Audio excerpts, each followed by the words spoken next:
Hello friends, welcome to my channel. आज मैं आपको शॉर्ट्स की कटिंग और स्टिचिंग बताने वाली हूं और इस वीडियो को देखने के बाद आप किसी भी साइज़ का शॉर्ट्स बहुत ही आसानी से बना पाएंगे, वो भी बिल्कुल परफेक्ट मेज़रमेंट के साथ में।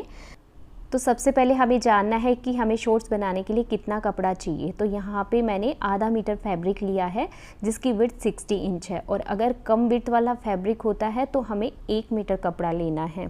तो इस तरह से कपड़े को हमें खोलना है और इसको किनार की साइड से इस तरह से फोल्ड करना है, इस तरह से डबल फोल्ड करना है। तो सबसे पहले हम इसका फ्रंट पार्ट कट करेंगे। तो सबसे पहले ऊपर की साइड आधा इंच का निशान लगाना है और इसको हमें स्केल से सीधा कर लेना है। ये सिलाई के लिए रहेगा ऊपर की साइड। और अब हमें इसकी चौड़ाई यानी कि हिप साइज का निशान लगाना है। तो यहाँ पे हिप साइज है 38 इंच और 38 का फोर्थ होता है 9.5 इंच। तो 9.5 में हमें 1 इंच एक्स्ट्रा लेकर इस तरह से निशान लगाना है। तो यहाँ मैंने 10.5 इंच पे निशान लगाया है। तो अब हमें इसके आसन का निशान लगाना है। तो आसन का फार्मूला होता है हिप साइज का 4 + 2 इंच। तो यहाँ पे मेरे मेज़रमेंट में आता है 11.5 इंच। तो इंची टेप को हमें इस लाइन से 1.5 इंच ऊपर की तरफ रखना है और 11.5 इंच पे एक निशान लगाना है। 1.5 इंच ऊपर की तरफ इसलिए रखा है क्योंकि इसमें ऊपर की साइड 1.5 इंच का बेल्ट ऐड करेंगे, यानी कि इलास्टिक ऐड करेंगे। तो 1.5 इंच वो ऐड हो जाएगा, तो टोटल हमारा आसन हो जाएगा 11.5 इंच का। तो इसको सीधा मिला देना है। और अब एक निशान हमें इधर की तरफ लगाना है, वो रहेगा 2 इंच पर, और इसको भी इस तरह से सीधा कर देना है, 2 इंच बढ़ा देना है इस तरफ से। और अब हमें इसके आसन की गोलाई देनी है। तो वो गोलाई किस तरह से देनी है, इधर से कोने से हमें 1 इंच पर निशान लगाना है और आसन की हमें गोलाई दे देनी है। बहुत ज़्यादा डीप गोलाई ना दे, नहीं तो आसन में खिंचाव रहेगा। तो इस तरह से हमें 1 इंच पर गोलाई देनी है। और अब हम इसकी लंबाई का निशान लगा लेते हैं। तो वैसे ही 1.5 इंच ऊपर की तरफ रखना है और जितना हमें इसकी लेंथ चाहिए उस अकॉर्डिंग निशान लगाना है। तो मैं यहाँ पे 17 इंच रख रही हूँ, रेडी साइज हम मुझे 17 इंच चाहिए। तो 1.5 इंच ऊपर की तरफ इंची टेप रखते हुए 17 इंच पर एक निशान लगा देना है। और अब इसको स्केल से सीधा कर देते हैं। अब इधर से इसकी हमें चौड़ाई मेज़र करनी है। तो 12.5 इंच आती है। तो नीचे से हमें 1 इंच कम करके निशान लगा देना है। और अगर आप चाहो तो नीचे से इसकी चौड़ाई 12.5 इंच भी रख सकते हो, जितनी ऊपर से है। और अब आसन को इस तरह से मिलाना है। आधा इंच की गोलाई देनी हमें, इससे ज़्यादा गोलाई नहीं देनी है, बस इस तरह से हल्की सी गोलाई देकर इसको मिला देना है। और अब नीचे की साइड से हमें फोल्डिंग का निशान लगाना है। तो यहाँ पे 2 इंच कपड़ा हमें इस तरह से एक्स्ट्रा लेना है, जो हमारा फोल्डिंग में जाएगा अंदर की साइड, और इसको सीधा कर देना है। और अब इस फोल्डिंग वाले निशान को आधा इंच एक्स्ट्रा लेना है आसन की साइड से और तिरछा इस तरह से मिलाना है। जब इसको हम फोल्ड करते हैं तो बिल्कुल फिट आ जाता है। और अब ऊपर की साइड से हमें 1 इंच का निशान इस तरह से लगाना है, क्योंकि 1 इंच आसन को हमें कम करना है। तो 1 इंच का निशान लगाकर तिरछा इस तरह से मिला देना है। और अब इसकी कटिंग कर लेते हैं।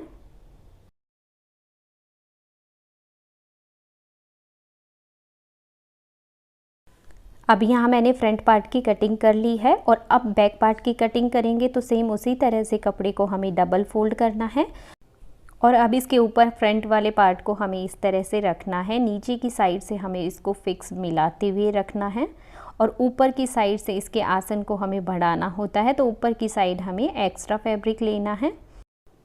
और अब हमें पीछे के आसन का निशान लगाना है। तो पीछे के आसन का निशान हमें 2.5 इंच बढ़ाकर लगाना है।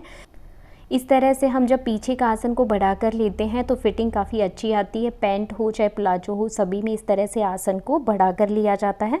अगर आगे पीछे के आसन को हम दोनों को सेम कर देते हैं तो बिल्कुल खिंचाव आता है, आसन में बिल्कुल परफेक्ट फिटिंग नहीं आती है।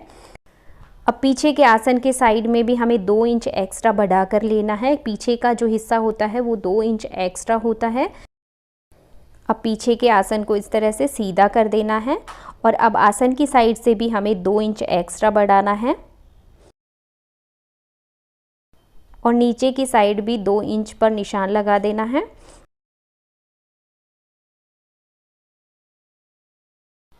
और अब इस आसन को नीचे तक इस तरह से तिरछा मिला देना है, हल्की सी गोलाई देते हुए।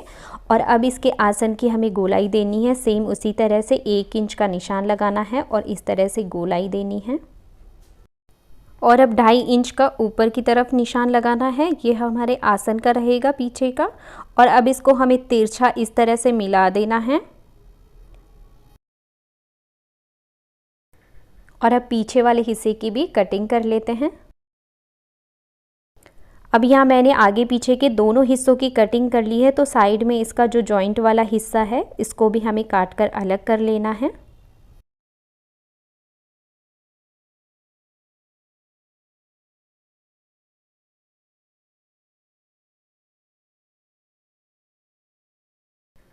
और अब फ्रंट और बैक पार्ट के दोनों आसन की सिलाई लगा लेनी है, आधा इंच कपड़ा दबाते हुए। तो यहाँ पे मैंने आगे पीछे के दोनों आसन पर सिलाई लगा ली है। और अब पीछे के पार्ट को इस तरह से खोलकर बिछाना है सीधा, और उसके ऊपर आगे के हिस्से को हमें उल्टा बिछाना है, और दोनों साइड में भी हमें सिलाई लगा देनी है। अब यहाँ मैंने दोनों साइड में भी इसके सिलाई लगा दी है। और अब इसके आसन को हमें इस तरह से पकड़ना है, आगे पीछे के दोनों आसन को इस तरह से खोलना है, और उसके बाद सिलाई वाला हिस्सा छोड़ते हुए इंची टेप से इसको हमें मेज़र करना है। तो ये आता है 22.25 इंच, और 22.25 इंच का हम डबल करते हैं तो 43.5 इंच आता है। तो हमें बेल्ट की चौड़ाई 43.5 इंच रखनी है। और अब नीचे की साइड से हमें 2 इंच कपड़ा फोल्ड करना है। तो जिधर की साइड मार्क किया हुआ नहीं है उधर की साइड मार्क करके सीधी लाइन बनानी है, और उसके बाद इसको 2 इंच फोल्ड कर देना है। आप चाहो तो इसको 2 इंच इस तरह से फोल्ड करके इसके ऊपर प्रेस लगा सकते हैं, और उसके बाद इसको फोल्ड कर सकते हैं, जिससे कि फिनिशिंग काफ़ी अच्छी आती है।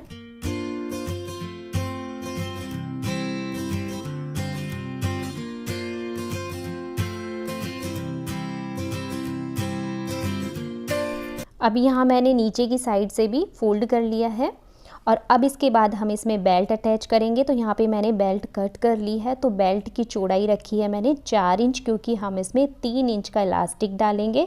तो 4 इंच की हम जो बेल्ट बनाए हैं, जो रेडी साइज, ये 1.5 इंच की तैयार हो जाएगी। और इसकी लंबाई आप देख सकते हो, हमारा मेज़रमेंट में आ रहा था 22.25 इंच, तो मैंने 22.25 इंच ली है, यानी आधा इंच एक्स्ट्रा। और आधा इंच एक्स्ट्रा हमने सिलाई के लिए लिया है। तो आधा इंच का हम इस तरह से निशान लगा देते हैं, जिसके ऊपर हमें सिलाई लगानी है। शॉर्ट्स की कटिंग करने के बाद इसमें से कपड़ा थोड़ा कम बचा था, तो बेल्ट में इस तरह से जॉइंट लगाने पड़े हैं। तो आप भी इस तरह से थोड़ा सा जुगाड़ करके अपना इस तरह से बेल्ट बना सकते हैं, क्योंकि सिलाई लगा देते हैं हम बेल्ट के ऊपर, उसके बाद पता नहीं लगता है। तो अब हम इसके साइड में सिलाई लगा देते हैं आधा इंच की। अब यहाँ बेल्ट के ऊपर मैंने सिलाई लगा दी है। और अब इसके बाद इस बेल्ट को हमें किस तरह से अटैच करना है, तो शॉर्ट्स को हमें सीधा रखना है, और इसके अंदर जो बेल्ट लगाएंगे उसको भी हमें इस तरह से सीधा रखना है, और इसके चारों तरफ सिलाई लगा देनी है।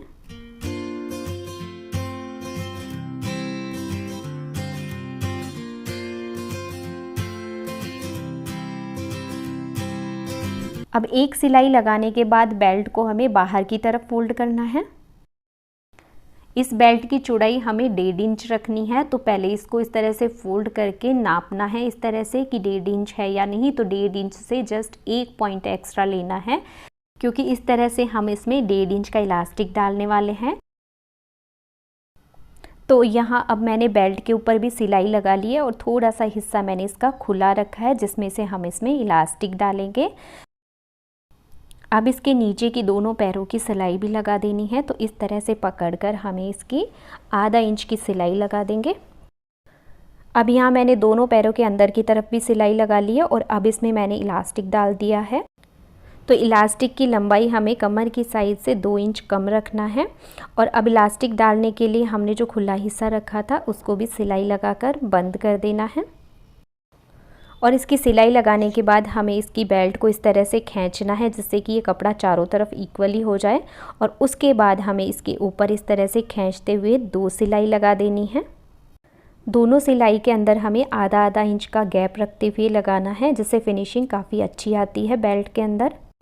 तो इस तरह से ये शॉर्ट्स बनकर तैयार हैं। मेरा ये वीडियो आपको थोड़ा भी हेल्पफुल लगा हो तो इसको लाइक कीजिए, शेयर कीजिए। साथ ही अगर आप मेरे चैनल पे नए हैं तो इसको सब्सक्राइब भी कर दीजिए, और बेल आइकन का बटन भी प्रेस कर दीजिए, जिससे कि आने वाली वीडियोज़ का नोटिफिकेशन आपको मिल सके।